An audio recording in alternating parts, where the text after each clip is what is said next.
Hello students, welcome to part 4 of magnetic effect of current class 10th chapter number 13। अगर आपने पिछले part नहीं देखे हैं तो आप मैग्नेटिक इफेक्ट वाली प्लेलिस्ट में जाके देख सकते हो। तो चलिए कंटिन्यू करते हैं। आज हम जो टॉपिक पढ़ेंगे वो क्या है,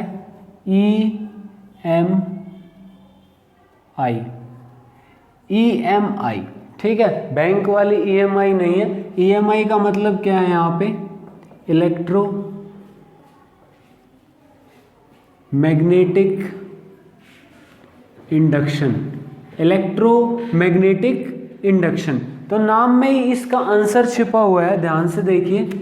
इलेक्ट्रोमैग्नेटिक इंडक्शन, मैग्नेटिक इफेक्ट या मैग्नेटिक फील्ड की वजह से इलेक्ट्रिसिटी का इंडक्शन, इलेक्ट्रिसिटी का बनना। इसका मतलब क्या है, आपने लास्ट क्लास में पढ़ा था कि एक करंट है तो उसकी वजह से क्या होगी, मैग्नेटिक फील्ड। आज हम पढ़ेंगे कि जब एक मैग्नेटिक फील्ड को चेंज किया जाता है एक कंडक्टर की रेंज में तो उसमें क्या बनता है, करंट, जिसे हम कहते हैं इंड्यूस्ड करंट। तो EMI क्या है, EMI है the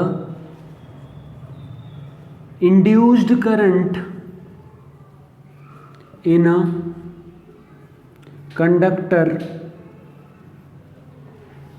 due to change in magnetic field in its region, ठीक है, is known as,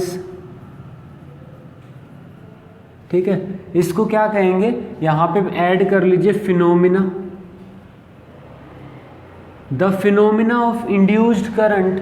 ठीक है, तो उसे हम क्या कहते हैं, इलेक्ट्रोमैग्नेटिक इंडक्शन। इसका मतलब मैं ये कह सकता हूं कि जब भी मैग्नेटिक फील्ड चेंज होगी एक कंडक्टर या एक लूप की रीजन में तो क्या जनरेट होगा, इंड्यूस्ड करंट या करंट जनरेट होगा। अब मैं बात करूं कि जो करंट है वो कैसे जनरेट होगा, एक एग्जांपल से देख लेते हैं।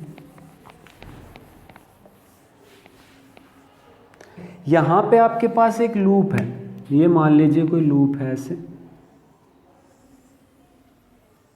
ये कोई आपके पास लूप है। आप एक बार मैग्नेट को लेके आते हो इसके पास, ठीक है, आप एक मैग्नेट को लेके आए, ठीक है। एक मैग्नेट के दो पोल होते हैं, पता है, एक नॉर्थ जिसे हम ब्लू से शो करते हैं, एक साउथ जिसे हम रेड से शो करते हैं। अब जब तक क्या होगा, पहली बात तो बार मैग्नेट है, इसकी वजह से क्या होगी, मैग्नेटिक फील्ड आपको पता है नॉर्थ से निकलती है और साउथ में एंटर करती है, मतलब कुछ इस तरीके से होगी, कुछ इस तरीके से फील्ड होगी। तो जब तक आप इसको स्टेशनरी रखते हो या रुका हुआ है तो कोई भी चेंज नहीं आएगा मैग्नेटिक फील्ड में एक पर्टिकुलर रीजन में, तो no change in magnetic field मतलब नो इंड्यूस्ड करंट। लेकिन जैसे ही आप इसको मूव करते हो, मान लीजिए आप नॉर्थ पोल को आगे की तरफ लेके जाते हो, ठीक है, तो आगे की तरफ लेके जाओगे तो क्या होगा, मैग्नेटिक फील्ड जो है चेंज होगी तो क्या इंड्यूस होगा, करंट। अब वो किस डायरेक्शन में होगा, ठीक है, तो वो किस डायरेक्शन में होगा, इस तरफ फ्लो करेगा। कैसे, मैं अभी आपको थोड़ी देर में एक ट्रिक के साथ बताता हूं कि कैसे आपको याद रखना है। उसके बाद मान लीजिए आपके पास ऐसे ही सेम कंडक्टर है, ठीक है, आप नॉर्थ पोल को दूर लेके जाते हो तो करंट किस तरफ फ्लो होगा, इस तरफ, मतलब अगर आप नॉर्थ पोल को दूर लेके जाते हो तो, ठीक है। इन सबको कैसे, साउथ को लेके आओगे तो क्या होगा, साउथ को पास लाओगे, दूर ले जाओगे तो क्या होगा, इन सबको हम याद करते हैं ट्रिक के साथ, जो आपको याद करने में बिल्कुल आसानी होगी। सबसे पहले मान लीजिए ये कोई लूप है, ठीक है, ये एक और लूप हमने बना लिया। तो अगर आप यहाँ पे नॉर्थ पोल ऑफ मैग्नेट उसको पास लेके आते हो, ठीक है, तो N कैसे बनता है, N को मैं थोड़ा ऐसे बना सकता हूँ, ठीक है, तो यहाँ पे आप इसको ऐसे एक्सटेंड कर सकते हो। तो नॉर्थ पोल को पास लाओगे तो करंट कैसे फ्लो करेगा, एंटी क्लॉकवाइज। कैसे करेगा, एंटी क्लॉकवाइज। और यहीं पे अगर साउथ पोल को पास लेके आते हो, साउथ पोल को पास लेके आते हो तो साउथ कैसे बनता है, ऐसे। तो ये तो डायरेक्शन क्या होगी, ऐसे। जो इंड्यूस करंट की डायरेक्शन है वो कैसी होगी, क्लॉकवाइज। तो आपको याद रखना है कि नॉर्थ पोल को जब पास लेके आओगे तो एंटी क्लॉकवाइज, दूर लेके जाओगे तो क्लॉकवाइज, उसका अपोजिट होगा। साउथ पोल को जब पास लेके आओगे तो क्लॉकवाइज, दूर लेके जाओगे तो एंटी क्लॉकवाइज।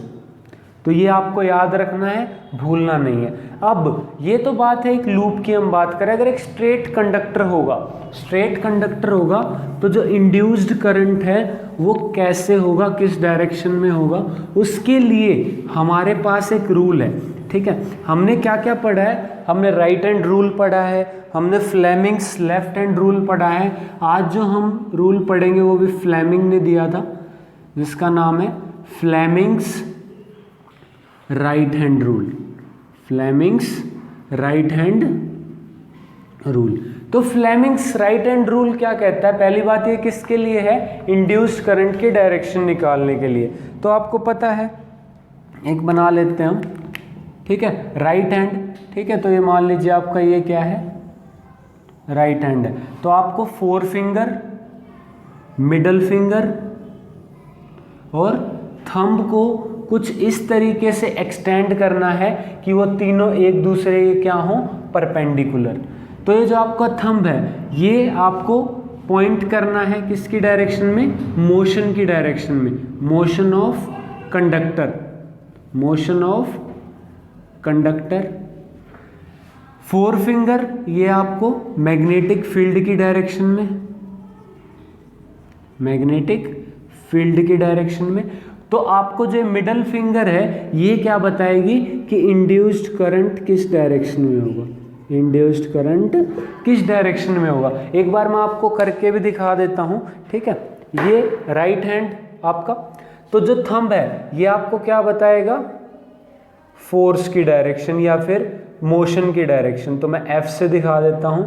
यहाँ पे ये आपको मैग्नेटिक फील्ड, मैं इसको B से शो कर देता हूं, ये इंड्यूस्ड करंट को मैं I से शो कर देता हूं। ठीक है, तो आप एक बार पास से भी देख सकते हैं। ठीक है, आपको ये इस तरीके से पॉइंट करनी है एक दूसरे के परपेंडिकुलर तीनों। ये आपका थंब, ये आपकी 4 फिंगर, ये आपकी मिडल फिंगर। तो आपको जो मैग्नेटिक फील्ड की डायरेक्शन है वो 4 फिंगर, और जो कंडक्टर का जो मोशन है वो आपको थंब से दिखाना। तो जो मिडल फिंगर है ये क्या बताएगी, डायरेक्शन ऑफ इंड्यूस्ड करंट। ठीक है, तो आपसे कई बार एग्जाम में डायरेक्टली पूछा जाता है state Fleming's right hand rule. तो आपको क्या लिखना है कि if we extend thumb, 4 finger and middle finger of our right hand in such a way that they are perpendicular to each other, and if 4 finger pointed in the direction of magnetic field, thumb is pointed in the direction of motion of conductor, then middle finger will give us the direction of induced current। ठीक है, आपको statement याद हो गई होगी। उसके बाद आप एक एग्जाम्पल से भी इसको समझ सकते हो। ठीक है, मान लीजिए ये आपके पास एक कंडक्टर है, स्ट्रेट कंडक्टर। ठीक है, इसको आप मूव करवा रहे हो मैग्नेटिक फील्ड के अंदर। ठीक है, मैग्नेटिक फील्ड है आपके पास, मैग्नेटिक फील्ड मान लीजिए आपके पास है इस डायरेक्शन में है। आप इसको मूव करवा रहे हो ऐसे ऐसे ऐसे मूव करवा रहे हो। ठीक है, तो आप देखोगे कि फील्ड किस तरफ है, उस तरफ। मूव कैसे करवा रहे हैं हम, ऐसे अंदर की तरफ। तो जो करंट की डायरेक्शन है वो क्या होगी, डाउनवर्ड। अगर आप इसको अंदर ले जाओगे तो नीचे की तरफ, बाहर लाओगे तो डायरेक्शन ऑफ मोशन हो गई चेंज। तो इंड्यूस करंट ऊपर की तरफ, मतलब अंदर ले जा रहे हो तो करंट नीचे लग रहा है, और अगर आप बाहर की तरफ लेके आ रहे हो सेम कंडक्टर को सेम फील्ड के अंदर, तो करंट कहाँ बना, ऊपर। इसका मतलब एवरी मोशन के साथ जब आप मूव करवा रहे हो करंट की डायरेक्शन चेंज हो रही है। यहीं से कंसेप्ट आ जाता है नेक्स्ट करंट के ऊपर कि types of current. 2 type of current जो है हमें देखने हैं, कौन कौन से हैं। दो टाइप ऑफ करंट, सबसे पहला हमारे पास AC और दूसरा है DC। फुल फॉर्म से स्टार्ट करते हैं। फुल फॉर्म क्या है? अल्टरनेटिंग करंट, अल्टरनेटिंग करंट, और DC की क्या है? Direct current. तो यहाँ पे नाम से ही क्लियर है, अल्टरनेटिंग, जो अल्टरनेट करे, बदलता रहे अपनी डायरेक्शन। तो जो अपनी डायरेक्शन चेंज करता रहेगा, changes direction after fixed interval, एक फिक्स्ड इंटरवल के बाद जो अपनी डायरेक्शन चेंज करता रहे वो क्या है? Alternating current. और एक सिंगल डायरेक्शन में जो फ्लो करता रहेगा वो क्या है? आपका डायरेक्ट करंट। तो जो अल्टरनेटिंग करंट है इसका आप ग्राफ भी बना सकते हो, ठीक है। ये एक साइनोसॉइडल वेव जो इस तरीके से बनती है, ठीक है। एक बार अपवार्ड में पीक, एक बार अपोजिट साइड में पीक बनता है, ठीक है। और डायरेक्ट करंट में क्या होता है कि एक फिक्स वैल्यू पे वो कांस्टेंट रहता है, फ्लो करता है और डायरेक्शन चेंज नहीं करता। यहाँ पे जैसे प्लस माइनस डायरेक्शन इनमें अल्टरनेट करता रहता है, फ्लक्चुएट करता रहता है, यहाँ पे वो कांस्टेंट एक डायरेक्शन में होगा। एग्जाम्पल भी ले सकते हो, जैसे जो हाउस होल्ड सप्लाई है वो क्या होती है? अल्टरनेटिंग करंट होती है। और जो इन्वर्टर की सप्लाई है, ठीक है, वो क्या होती है? DC direct current. बीच में क्या होता है, हम उनको कन्वर्ट करवा देते हैं। जब इन्वर्टर से आप यूज़ करते हो हाउस होल्ड के अंदर तो वो चेंज हो जाती है AC के अंदर। और जब आप फ़ोन चार्ज करते हो तो लिखा रहता है उस पर, ठीक है, AC टू DC कन्वर्टर, तो AC से DC में कन्वर्ट करता है, फिर आपकी जो DC बैटरी है फ़ोन में वो चार्ज हो जाती है, ठीक है। नेक्स्ट क्लास में हम पढ़ेंगे जनरेटर, इलेक्ट्रिक जनरेटर के बारे में, ठीक है। उम्मीद है आपको सेशन पसंद आया होगा। Thank you, have a nice day.